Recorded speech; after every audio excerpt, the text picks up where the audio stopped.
Hello and welcome into the GSMC Sports Podcast brought to you by the GSMC Sports Network. I'm your host, TJ Mabardi. Today is Wednesday, March 1st, and we have a bunch of NBA playoff action to dive into from last night. We had the absolute thriller of a Game 5 between the 76ers and Knicks.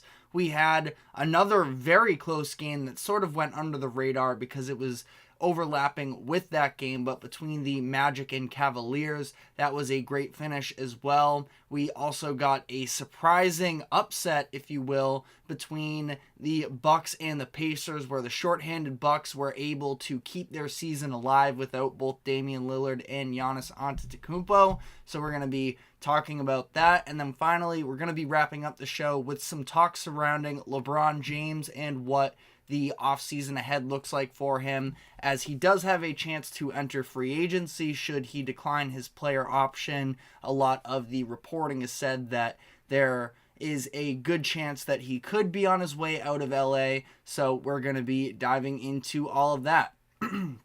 But before we get into the show, just a reminder to like, follow, subscribe wherever you keep up with us. For our live viewers, be sure to use the comment section. Give us your thoughts on the latest happening on sports. We try and address as many comments as possible, make this show as interactive as we can. And if you would consider leaving a tip or donation, you can use the link that is streaming across the bottom ticker. That is gsmcpodcast.net. Anything would be greatly appreciated. The first game we're going to be diving into today is that wild finish in New York between the 76ers and the Knicks, where Tyrese Maxey was able to overcome the odds and help keep this 76ers season alive. He scored 46 points in the win, and really it was in that fourth quarter where he did a lot of the heavy lifting. It seemed like for a lot of the game, the Philadelphia offense was pretty disjointed. Got a very weird Joel Embiid game that we're going to be getting to later in the segment here. But for Maxey, he just came alive in the fourth quarter, and especially when the odds were stacked against the 76ers, it seemed like their season was just about coming to an end. He did the improbable. The 76ers trailed by 6 points with 30 seconds left in the game. The Sixers called the timeout. They come out of the play. Maxey uses a screen, gets himself a three-point look. A really bad foul from Mitchell Robinson. There is a little bit of questioning there coming out of the timeout in reference to Tom Thibodeau and deciding to stick with Mitchell Robinson in a situation like that where Philly needs a three. Yes, to some degree, you want to make sure that you can protect the paint in case they go right there, but chances were Philly was going to need a three in that situation to be able to pull off the comeback. Robinson's in the game. He attacks too hard on the closeout against Maxey and fouls him. Maxey makes it and gets the and one, so a 4-point play there. 76ers then intentionally foul Josh Hart, who misses the first free throw. A lot of missed free throws, not just for the Knicks, but really for both teams. As incredible as Maxey was, he missed 3 straight in a stretch there. We had a missed free throw from Anunoby. Brunson missed one as well. So a little bit messy there from the free throw line from both teams. But Hart misses that first one, makes the second. So it is a 3-point game with just about 15 seconds left. And the 76ers get the ball. Maxey quickly sprints up the court, uses a screen, and before the Knicks really have a chance to foul him, he pulls up from the logo, buries the 34-footer, and that was ultimately what sends it to overtime. Now, Brunson had a chance to potentially walk it off there. I believe the Knicks had a timeout, but they choose not to go there, and Brunson ends up getting blocked. So then in overtime is where we saw a little bit more Joel Embiid, who, like I referenced to earlier, it was a very strange game for him where he clearly, just didn't seem fully comfortable. The turnovers were ridiculous for him in this game, and granted, we know Joel Embiid, even when he is sort of this hindered version of himself while dealing with this injury from his knee. Now, it seems like he's recovered a lot since then, but he's still not 100%. I think that is very clear. But, he's still getting double teamed a lot. But it wasn't even just that. He was just sloppy passing the ball. And it was just his accuracy almost that just wasn't good. And he was really brutal to start this game. Missed 7 of his first 8 shots. He finished with 10 turnovers in the game, was the final line for him. They actually said 9. It was 10 at one point, at least on the broadcast. So I guess they must have retroactively sort of changed the results of at least one of those plays. But again, one way or another, Embiid, it just did not look like the best version of himself. Now, he was good in overtime, playing defense. He got himself a couple buckets as well. So ultimately, that sort of gets swept under the rug. But if it's not for Tyrese Maxey, I feel like Joel Embiid comes out of this game. Sixers lose 4-1, and Embiid has a lot of questions surrounding himself headed into the offseason. Now Maxey sort of keeps the season alive here. And again, I know that Embiid was a big part of that overtime period, so we can't just overlook that necessarily. But at the same time, this just could have broken a very different way for Philly and Embiid if it weren't for the Maxey heroics in this one. Jalen Brunson on the other end, yet again, was really good. Scored 40 points in this one. I thought it was really interesting in that overtime period where, again and again, we see Brunson is looking to attack Joel Embiid on these drives in the pick and roll. And it was a little bit back and forth in terms of, the success rate of it, where Embiid was able to get Brunson a couple times. He blocked one of Brunson's drives. The next possession, we saw Embiid end up fouling him. It actually ended up being called a flagrant. A lot of Knicks fans were mad about it. I have a hard time, getting mad at Embiid for that. I understand that Embiid has built up a reputation during this postseason as a whole. I didn't think that play was necessarily dirty. It was absolutely warranting a flagrant foul because he hit him in the face, and the head and neck area is usually, the justification for the flagrant in those types of situations. But I didn't think that it was inherently dirty. It's a very awkward size mismatch for Embiid as a 7-footer playing this player in Brunson who's 6 feet, and he's trying to swipe down. Now, I don't know, you tell me in the comments section if you disagree. As much as I feel like Embiid has turned himself into a villain during this series, and I'm definitely the farthest thing from an Embiid defender, but I didn't think that it was quite as dirty as some of the fans necessarily did in this instance. But like I said, Brunson with 40 points in this game, and this was a little bit of a situation for the Knicks where we've seen it in big spots potentially, in other points of the season, where it's clear they need a second scorer along with Jalen Brunson, because the offense for them down the stretch was so Jalen Brunson reliant, and Brunson is a phenomenal player. We know this, but we also know in order to be a championship caliber team, you typically need multiple options, and it just doesn't feel like they have that right now. Now, of course, the fact that Julius Randle is injured plays a massive role in this. We also saw that Bojan Bogdanovic is also likely out for the remainder of the playoffs as well. Dante DiVincenzo isn't necessarily hitting at the rate that he was down the stretch of the regular season. He's been really struggling in this series, at least from an offensive perspective. It seems like Thibodeau at times has been leaning more towards Deuce McBride, who McBride's actually been awesome for them. He's also hit a lot of big shots, so it's not like they are completely out of options in terms of players that can actually get themselves on the court. But when the game tightens up at the end, they just feel very Brunson or bust to me.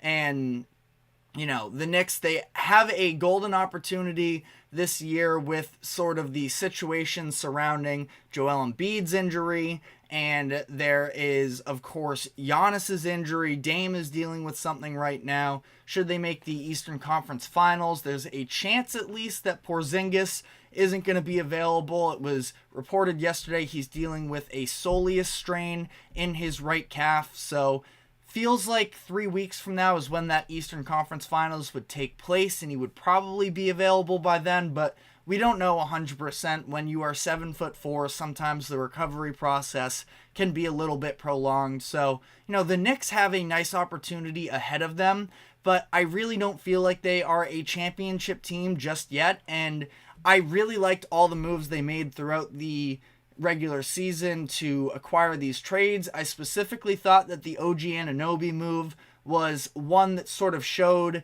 that they're setting up more so a little bit. They're ready to win now, but it feels like next year is probably more so their window to, fully compete for the NBA Finals. And I see Anunoby as a really nice third piece where he's not necessarily going to create on his own, but he's an incredible catch and shooter. Those corners specifically, he takes advantage of those opportunities. But for the Knicks here, last night they run into this game playing just 7 players, and they are just very reliant on that. And I don't really know where the reinforcements are going to come from with Bogdanović out for the rest of the year, with obviously Randall, who we've known for some time. But last night, Thibodeau decided to stick away from the Precious Achiuwa minutes, which is pretty justifiable, even though, I still feel like at times Achiuwa does sort of intrigue me as a rotational player, but he's, at least from last night, being cut out of the rotation for them as well. So the offseason conversations with the Knicks are going to be had in time. I'm sure there are rumors about Devin Booker. I know that Stephen A. Smith sort of started the rumors, but it goes a little bit beyond that. There were some people at the Ringer talking about it as well.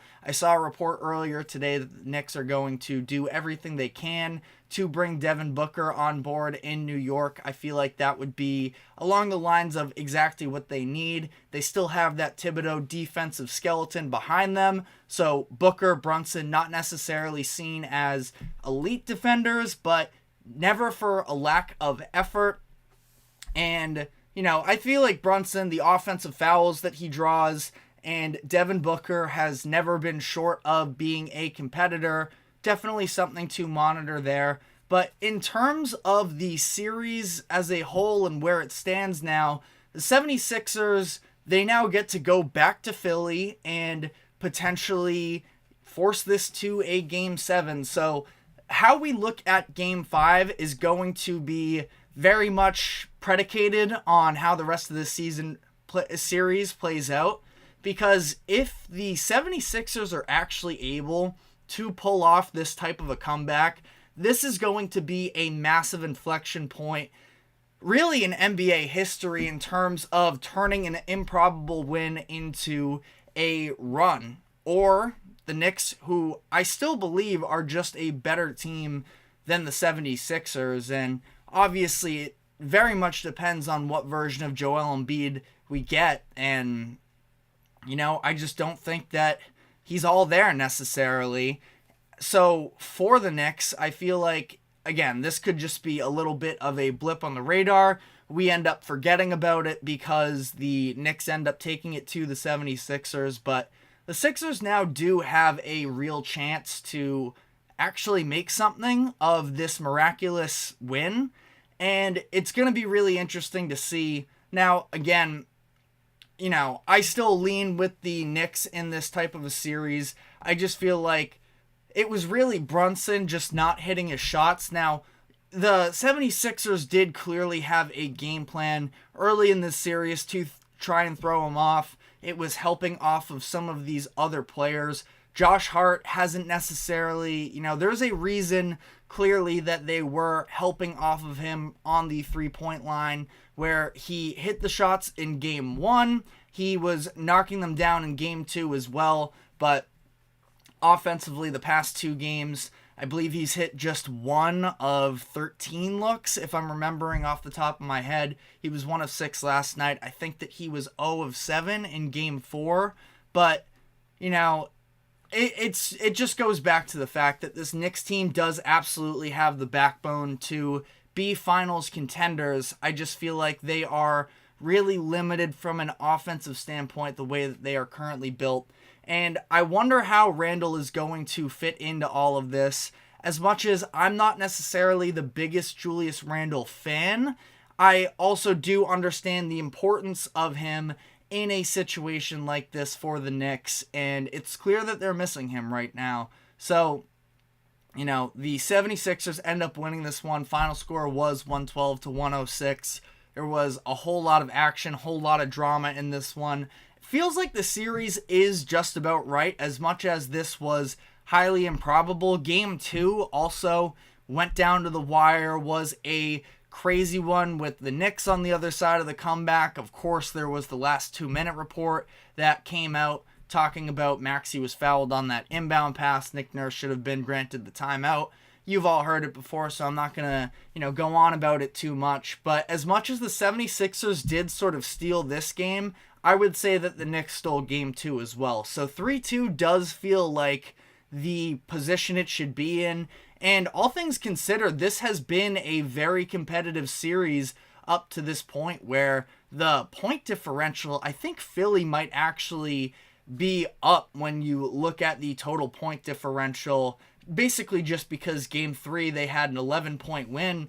But other than that, it seems like it's just very back and forth, and we're getting some great games out of this series. So I'm definitely not complaining in terms of getting a little bit more of this. An interesting conversation as well. Charles Barkley touched on it on the TNT broadcast, and Joel Embiid, I think, was sort of talking about it as well. The fact of what type of a crowd are we going to get in Philadelphia on Thursday night, because it was filled with Knicks fans the last time the two teams faced off in Philly in Game 4, which took place this past weekend. We heard the Brunson MVP chants that were really loud. Joel Embiid was getting booed as well, so curious to see whether or not Philly is going to sort of take some pride in their fandom and actually show up for their team this time around. But let me know what your expectations for the remainder of this series are. I do have the Knicks cleaning this up, but at the same time, this could get interesting. All it really takes is one of those other players for New York to get hot, I think, to be able to put this away. Jalen Brunson, I don't expect him to regress back to what he was in the first couple games, but they are just going to need somebody else to step up offensively for them in one of the next 2 games, and I do think that they should be able to take out Philly. But again, let me know what your thoughts on the rest of the series are. We are going to be now taking our first break of the show, and when we come back, I want to talk about another great game that we had last night between the Orlando Magic and the Cleveland Cavaliers. So stick with us, and we will be right back. I feel like I'm losing my mind. Is everybody in the world blind? Please, Lord, give me a sign, a sign. I feel like I'm losing my mind. Is everybody in the world blind? Please, Lord, give me a sign, a sign.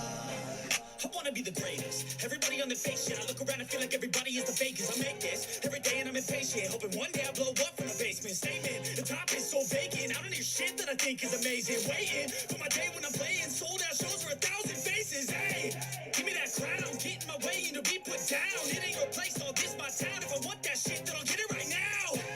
I'm losing it, the noose if it's some moosey shit. A stupid myth, you choose to live or choose to dip. You choose to fight or lose your grip and lose a gift. Oh. I feel like I'm losing my mind. Is everybody in the world blind? Please, Lord, give me a sign, a sign. I feel like I'm losing my mind.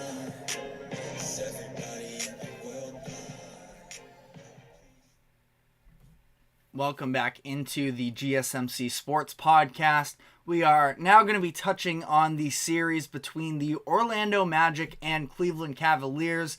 Feels like this series has sort of flown under the radar. Granted, each of the first 4 games weren't necessarily all that competitive, but it was 2-2 headed into Tuesday night, and we then finally got a really competitive Game 5 where the Cavaliers were able to edge out the Magic to take the 3-2 series lead. The home team has won in every single one of these games so far, so naturally the idea was sort of that the Cavs were going to be able to get the job done at home again, but there was the wrinkle that Jarrett Allen was dealing with a rib injury, so he actually wasn't available to play in this one. Isaac Okoro took his spot in the starting lineup, and it ended up being a really fun competitive game where I was watching the first half and the Magic really weren't getting anything done from the three-point line. They weren't shooting well. They weren't getting themselves the three-point line. They weren't getting themselves to the free throw line either, so they were relying on a lot of these mid-range shots that are just less high percentage shots, and it seemed like in my eyes that the Cavaliers were going to be able to, convincingly pull away in the second half, but Paolo Banchero is just one of the best difficult shot makers in the league in my eyes, and he hasn't necessarily gotten his shine just yet. The Magic aren't exactly the, biggest brand type of a franchise. I believe they only got one nationally televised game during the regular season, something along those lines, and people haven't really been able to watch Paolo in that national spotlight just yet, but he is absolutely incredible. He and Donovan Mitchell were just going back and forth in that fourth quarter, and it was a ton of fun to watch. He finished this game with 39 points. It was really fun to see the two-man game that it's not the prettiest thing in the world, and it's also a little bit sort of hindered because of the fact that it's not like the rest of this Magic team is very good at shooting. They're at the bottom of the league in terms of three-pointers made per game with just 11 during the regular season. I think that it marked 29th. I believe the Pistons were the only team worse. It was one of those, bottom of the lottery teams that they were just ahead of.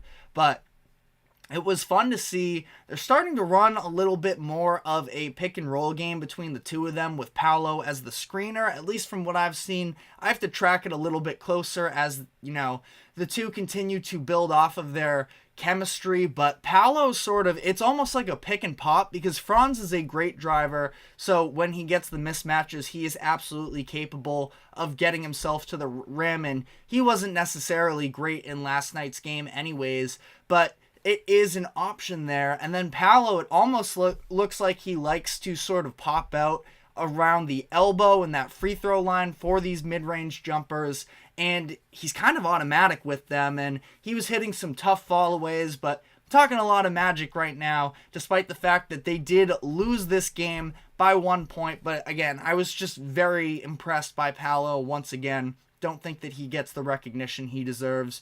But on the Cleveland side of this, like I mentioned, it was the show-off between Mitchell and Paolo for a lot of this fourth quarter. But the difference maker in this game was Evan Mobley. And his stat sheet isn't necessarily the most impressive thing in the world. 14 points, 13 rebounds, did have 4 assists, did have 2 steals, 2 blocks. So it's not like, you would look at that and say it's a bad game. But if you just looked at the box score, you also wouldn't necessarily understand the level of importance he played in this game, because Paolo was incredible shooting on the night as a whole, 14 of 24, 4 of 7 from 3. But when he was having trouble, it's when Evan Mobley was guarding him. I thought that he did a phenomenal job. I don't have the stats right in front of me, but the broadcast put together a graphic of the possessions where Mobley is guarding Paolo. He is really struggling. We know that Mobley has this ceiling, and his career trajectory up to this point has been a little bit weird because he was super promising as a rookie, and then they traded for Donovan Mitchell, and sort of threw themselves into win now expectations, where the fact that he was a little bit more limited offensively, there wasn't necessarily that same, time and development for him to be able to come into his own. Then you throw in the fact that they have Jarrett Allen as well, so it's these two big guys playing with one another. They don't necessarily have the spacing to be an elite unit offensively, and we've seen that. This was actually the first game that the Cavaliers have scored 100, the first playoff game in the past 2 seasons that the Cavs have scored over 100 points, which is a ridiculous stat given the type of era we're in with being so offensive heavy. But it's because there is absolutely a level of redundance with the Cavs, and I like every single player in their starting lineup, but I think that Garland and Mitchell are a little bit of a weird fit in the backcourt. Mobley and Allen are a little bit of a weird fit in the front court, and they just seem like they are a little bit of a redundant team. But last night, with no Jarrett Allen, we got to see Evan Mobley sort of operating the paint by himself, and I thought he was really impressive. And you've seen in some of these games the fact that he's looking to be a little bit more aggressive offensively. Now again, the stats don't necessarily pop out in a tremendous way. They already have a couple very high usage guards in Darius Garland and Donovan Mitchell that his opportunities are inherently going to be a little more limited, but the fact that it does feel like he is developing at least a little bit more of a post-up game. He's at least shooting threes. Now, that's not his game, and he didn't last night, so I'm not saying this is a regular thing, but at times this series, he seemed unafraid to actually pull up. It would be nice to see him, hit more consistently, but I think that that's another part of his game that he is actively looking to build up, so that would be a huge piece for him.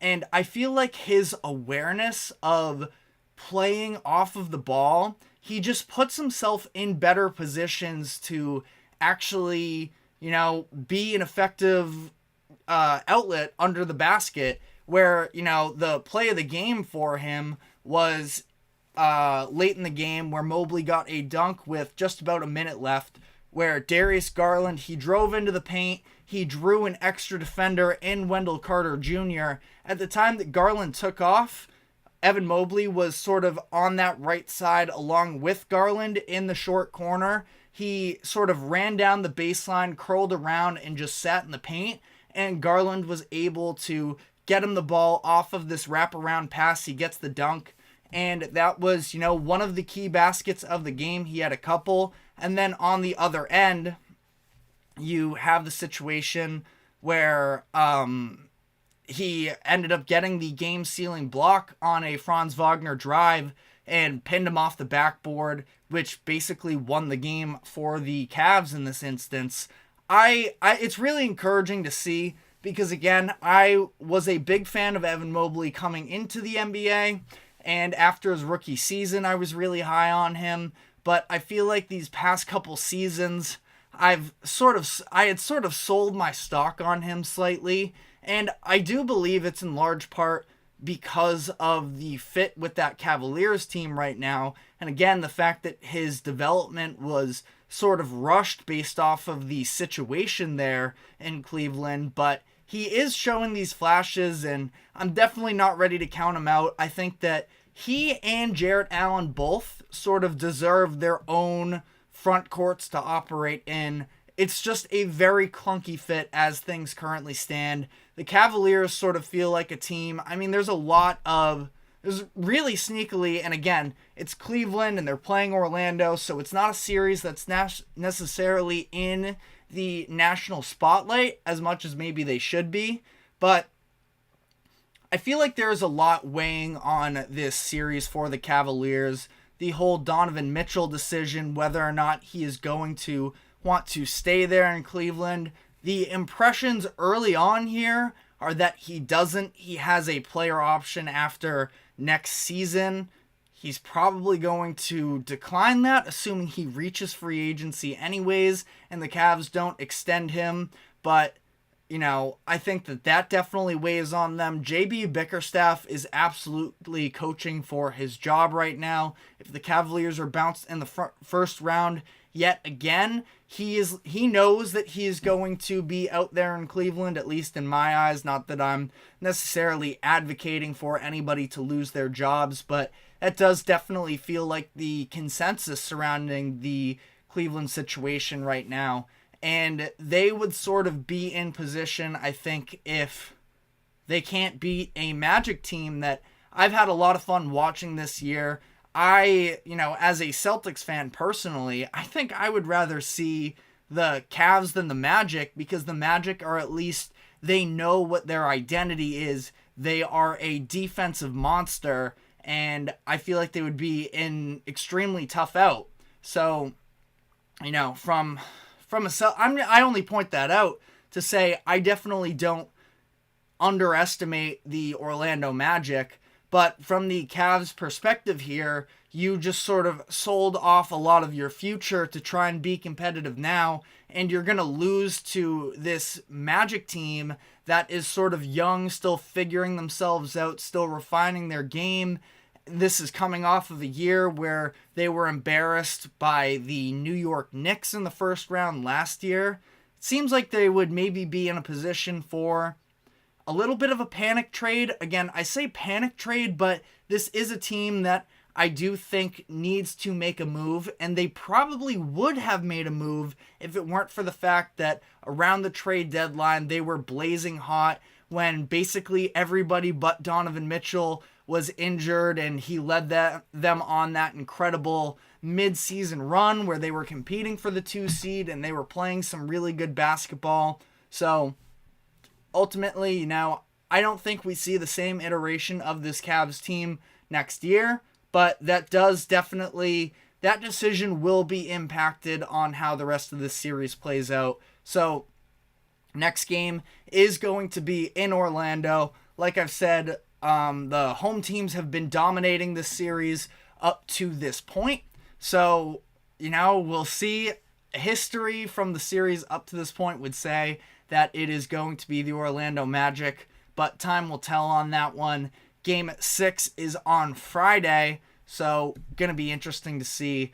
But that is all we really have on this segment. We're going to be taking our second break now, and when we come back, I want to dive into the Bucks-Pacers game from last night, where we saw the Bucks also able to keep their season alive. So stick with us, and we will be right back. Looking for your daily fix of sports talk without having to pay for it? GSMC Sports Network is available on YouTube. Just search GSMC Sports Network. Get your fix of daily sports talk shows on YouTube, absolutely free. NFL, college football, NBA, MLB, MMA, UFC, fantasy football, and so much more.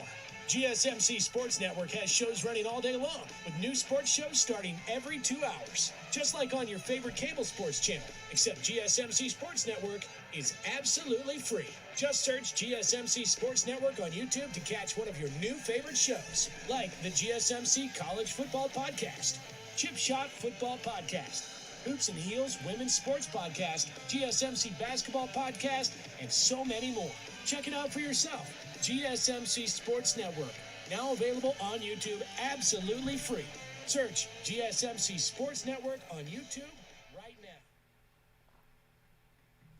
Welcome back into the GSMC Sports Podcast. Headed into our third segment here, and we are going to be talking about the Indiana Pacers and Milwaukee Bucks. This seemed like it was a game where Indiana was pretty much primed to clinch their first round victory. They were going up against the Bucks team without both Damian Lillard and Giannis, and it ended up being this shorthanded Bucks team that took it to Indiana. And it was especially surprising because, coming out of the gates, it seemed like Indiana was just absolutely blazing from three, was putting the offense on Milwaukee, and was going to be cruising their way.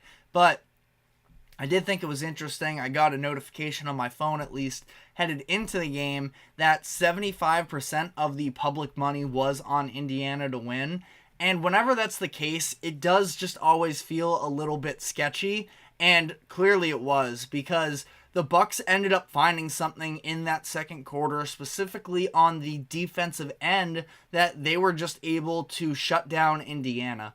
And a massive part of it was Bobby Portis and the job that he was doing to guard Pascal Siakam, who was pretty much unguardable for the Bucks through the first few games of this series. And Portis took on the defensive role. He took on the offensive role as well. He just had a phenomenal game, 29 points, 10 rebounds. We've seen all season long. I feel like the fact that, and correct me if I'm mistaken, was he a finalist for the Sixth Man of the Year? He might have come in third, and I had him as third anyways, so maybe I'm making something that isn't. He definitely deserved to be in that Sixth Man of the Year conversation, but he really steps up anytime some of these starters, and specifically it feels like when Giannis is out and they need sort of that big man scorer, it feels like Portis steps up to the task, and he was incredible in this one.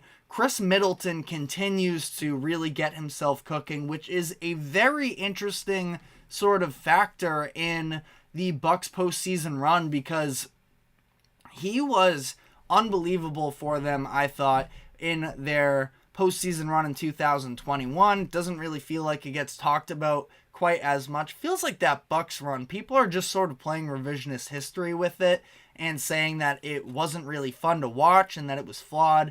I understand that the Nets were dealing with some injuries to Kyrie Irving and James Harden, but I feel like that Giannis finals performance in general was just so fun to watch. And the Suns were a good team that year too. So, ultimately, I just feel like this is a tangent that I don't want to go on too much, but I feel like that 2021 playoffs definitely sort of flies under the radar as well. But Middleton, he's been a step slower since that postseason run because he's been dealing with injuries each of the past couple seasons. He was dealing with an injury again this year, and it did seem like it was taking him a little while to find his touch, but really it was last Friday in the Game 4 matchup that the Bucks end up losing that game. That was the Tyrese Halliburton game winner in overtime, but Chris Middleton went nuclear in that game, scored 42 points, which included the ridiculous deep three that was sort of fading to the side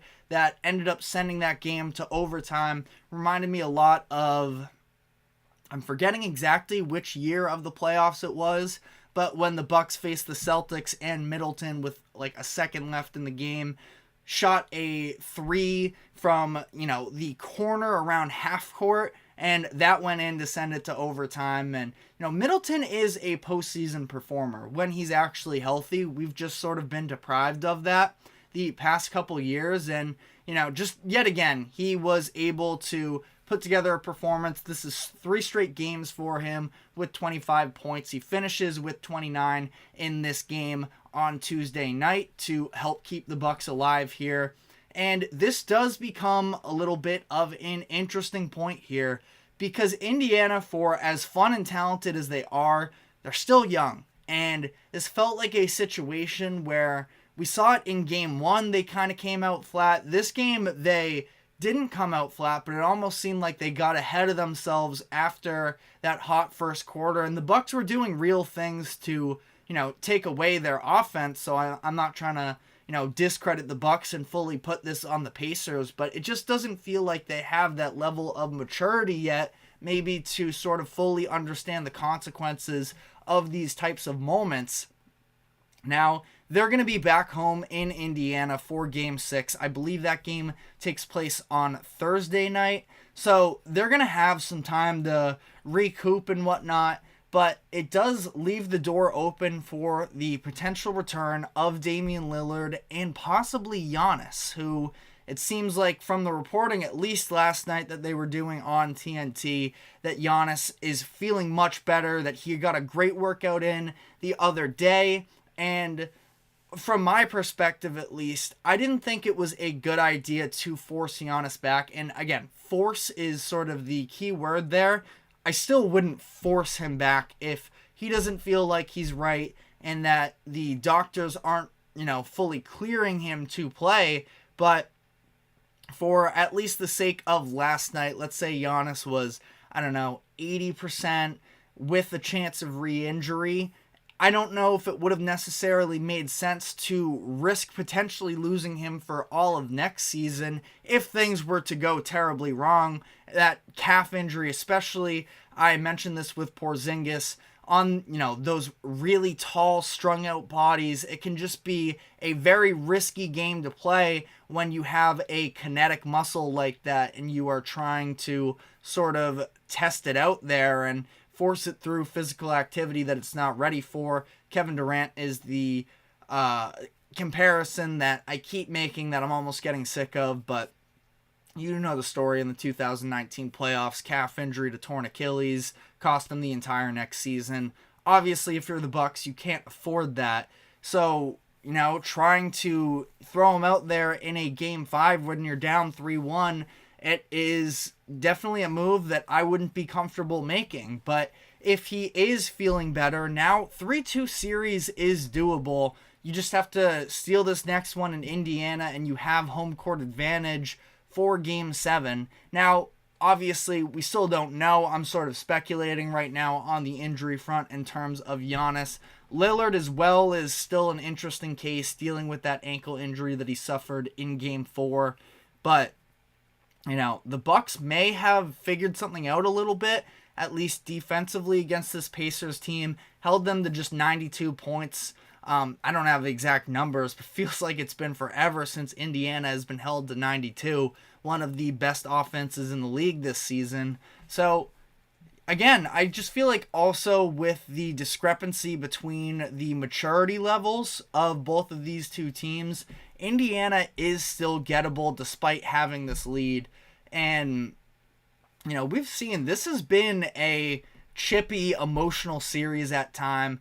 So much so that Bobby Portis got himself ejected from Game 4 after he hit Andrew Nembhard. Nembhard has been a little bit of a heel this series. He's gotten into it with different players on the Bucks multiple times. Last night we saw Patrick Beverley, who was really feeling himself in the second quarter. I thought was definitely a catalyst to sort of help the Bucks get into it in the second quarter. After going scoreless in the first, he had at least 12 in the second. But for Beverley, there was that instance where Obi Toppin ended up getting a technical foul because he was playing that little bit of keep away from Beverley, as he does regularly, sort of after the whistle.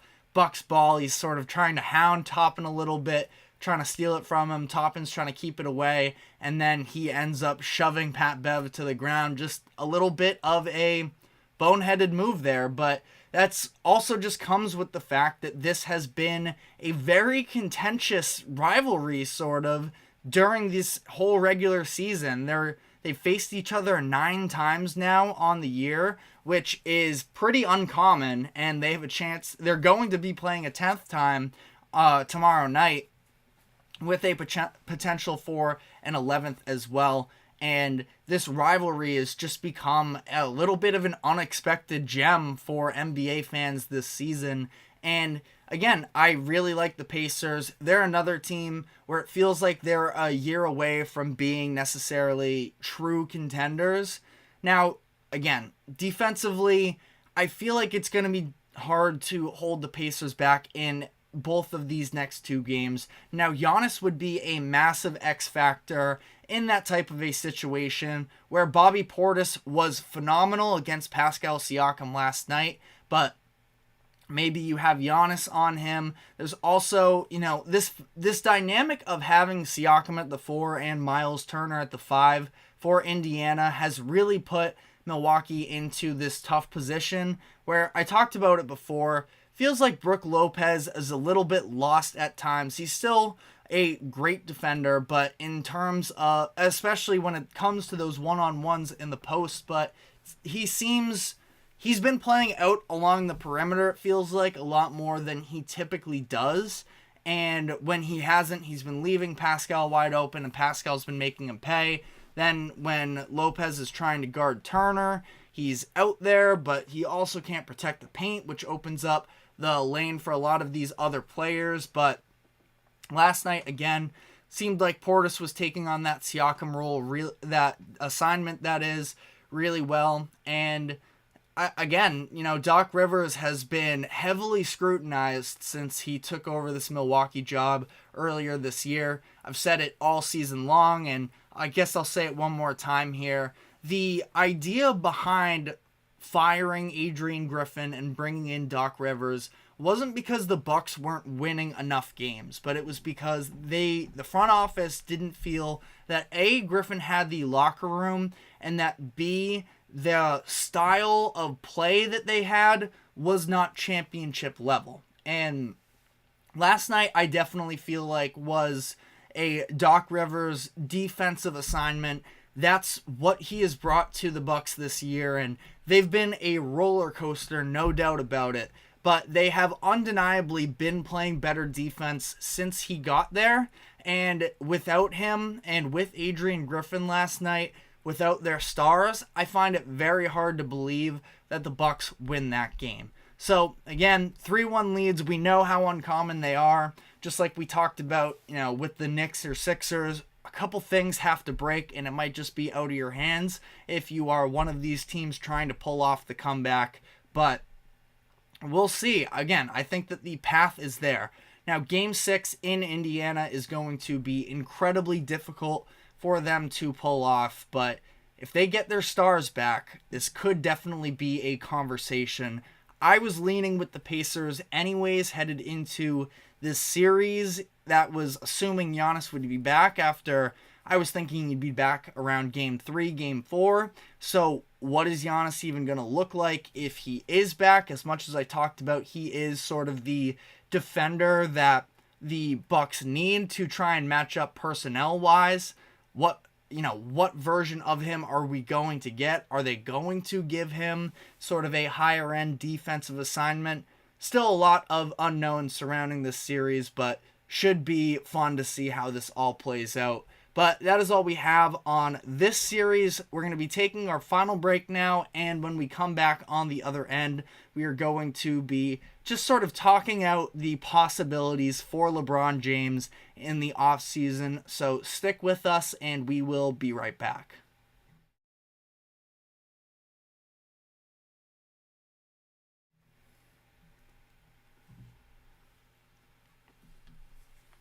For the best and latest podcasts available anywhere, go to the podcast app on your cell phone and type in GSMC to access free content-rich podcasts on health and wellness, book reviews, sports, entertainment, relationships, social media, movies, technology, finance, and even weird news. Subscribe and download the GSMC Podcast Network's family of shows, available everywhere podcasts are found.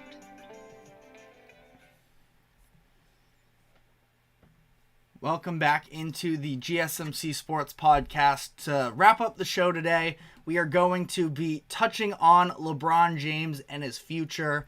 The beginning of this week has just been jam-packed with all different types of stories, so this is coming a little bit later, but I did want to sort of talk about this idea of what is next for LeBron James. There's been a lot of speculation surrounding his future, sort of stems from the fact that he said he wasn't going to, commit to anything when he spoke at the press conference following the Lakers being eliminated the other night.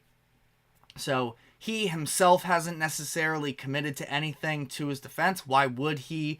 But he, there's a lot of speculation. Last night he posted this was yesterday, I believe, Tuesday afternoon, that he posted on social media a couple tweets about how he said, quote, "I've heard a lot of reports about my future. I said it last night, and I'll say it again. I do not know yet, as I'm only thinking about spending time with my family and friends. When I know, after speaking with them, with the fam, my counsel as well."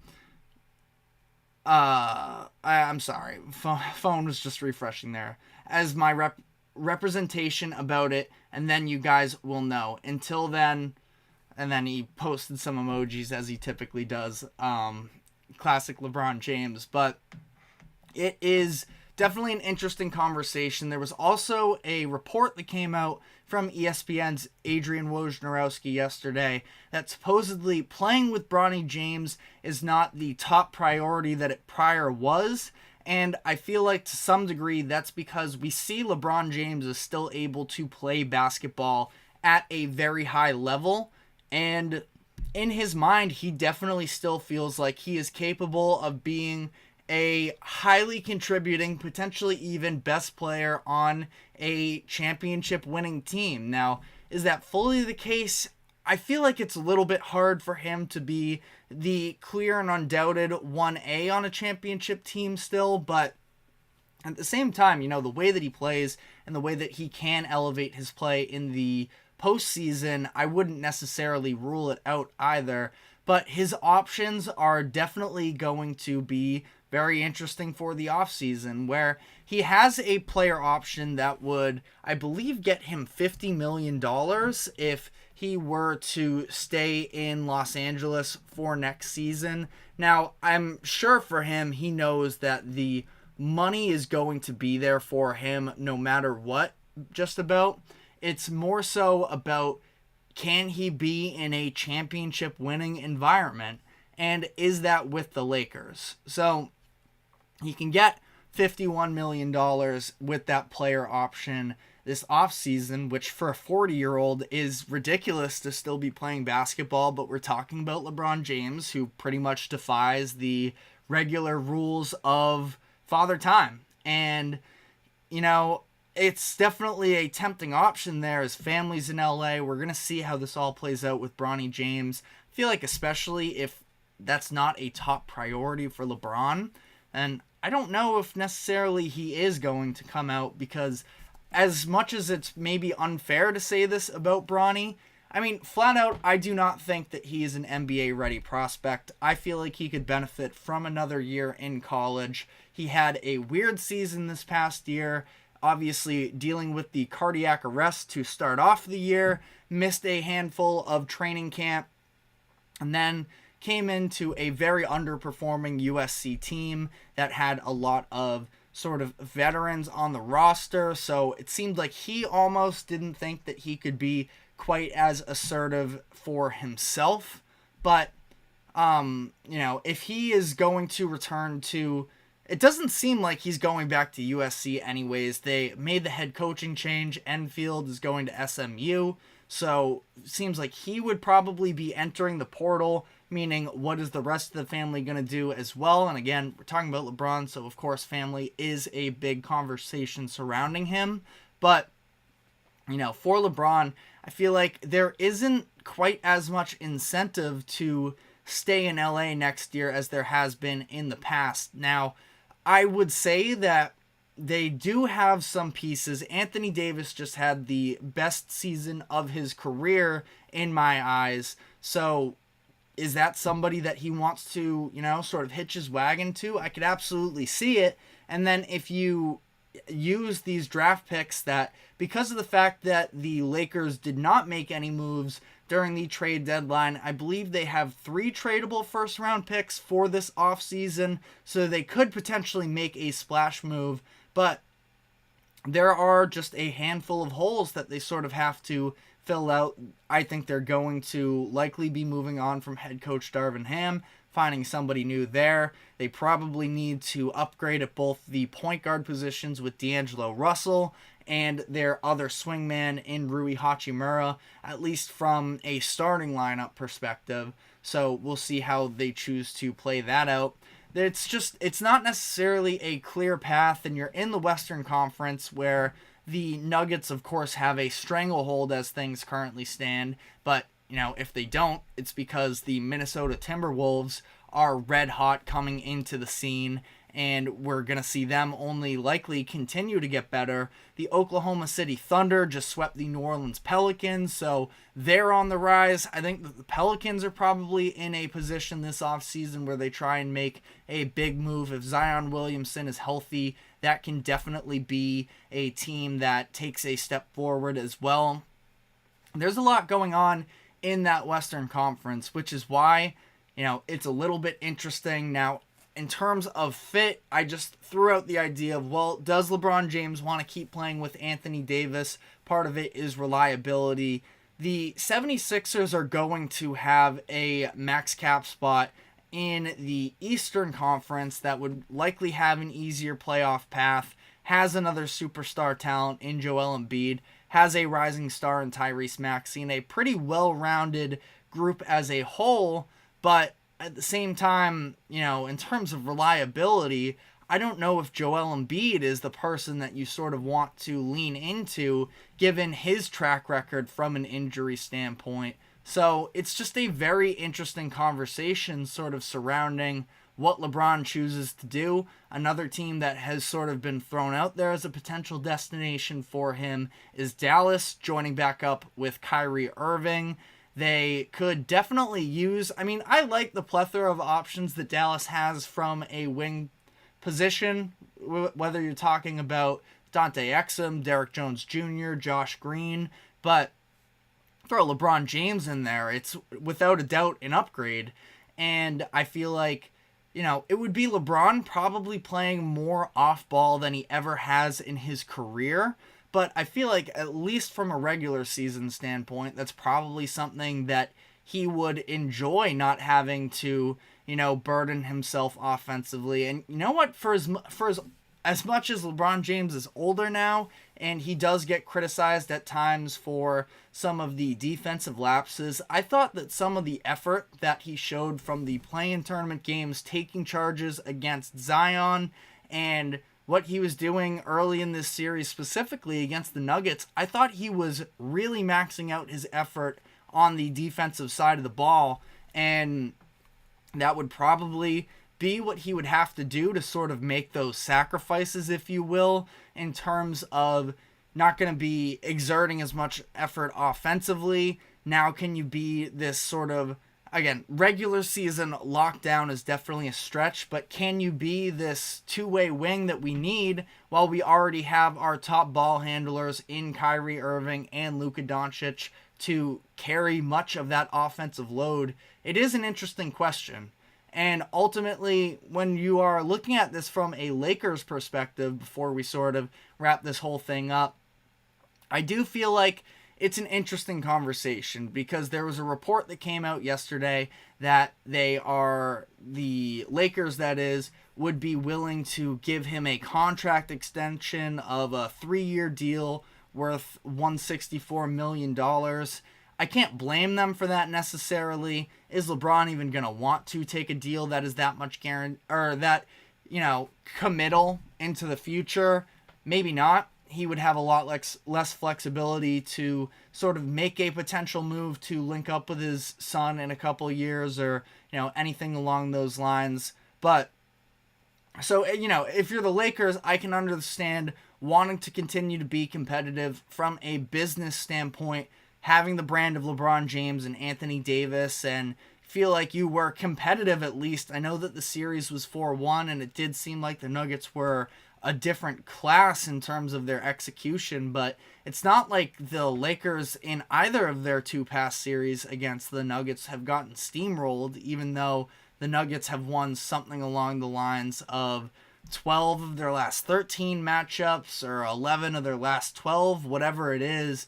The Nuggets have definitely owned the Lakers, but again, it doesn't feel like they are necessarily miles away from being able to steal a few more games from the Nuggets by any means.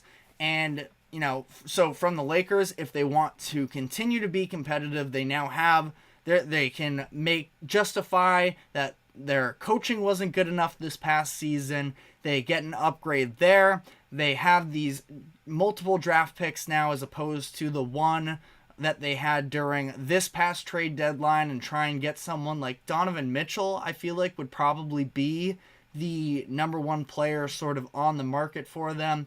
I don't know if they have the cap space directly right now, but Paul George is going to be a free agent. It's not like free agency necessarily has quite the same level of impact because everybody's just signing these extensions now while they're under contract, so it leads to a lot of the trade speculations and whatnot. I mean, who knows? Maybe they try and make a swing at Kevin Durant. I highly doubt they have the assets. I doubt that the Suns would even necessarily be willing to move off of Kevin Durant and giving him to a rival in the Lakers, even though if they could get some of those draft picks down the line, would probably be great value, which the Suns absolutely do need in terms of, long-term draft picks, considering all of the picks they've moved off of in recent years. Just throwing out the idea at least, but for the Lakers, this is the idea of them fully buying into the core and trying to compete for another championship, which I have a hard time saying that's the wrong idea. But at the same time, if they did go the other direction, if LeBron says, I don't want to come back to LA, I'm going to decline this player option, I want to go somewhere else, I don't think that would be quite as devastating for the Lakers as we've sort of seen it be devastating for teams after LeBron leaves in the past, because they got their championship. It's not like they're going to feel like this was a failure by any means. They let him walk. They actually had more power over LeBron, it feels like, than any of these previous franchises have had with him. They held on to their draft capital. They still have it in the long term. They would also have this potential Anthony Davis trade piece, who is coming off of, in my eyes, the best year of his career. And they could probably get a haul for him as well and just sort of press the reset button. I know it wouldn't be super exciting and it would be hard to let all of that sort of walk, but at the same time, I do think that the Lakers can be okay in all of this one way or another, whichever direction they go. And obviously, if they are going to fully commit to next season with LeBron, AD, and potentially another star, it does add some pressure in the long term in terms of, are we going to actually win this season and make this all worth it? That would become a question, but I still have a hard time, saying that would definitively be the wrong move for them. So I think that they have options, and I feel like it's going to be really interesting to monitor this going forwards. There are a lot of options on the table. I'm sure this isn't going to be the last time we talk about it moving forward here, but that is all I have on that as things currently stand, and that is all we have for the show today. Thank you very much for tuning in to the GSMC Sports Podcast. Thank you to the GSMC Sports Network for allowing us to host this show. We run this live every 2 to 3 p.m. Eastern. Remember to like, follow, subscribe wherever you keep up with us, and we will see you tomorrow afternoon. Thanks for tuning in.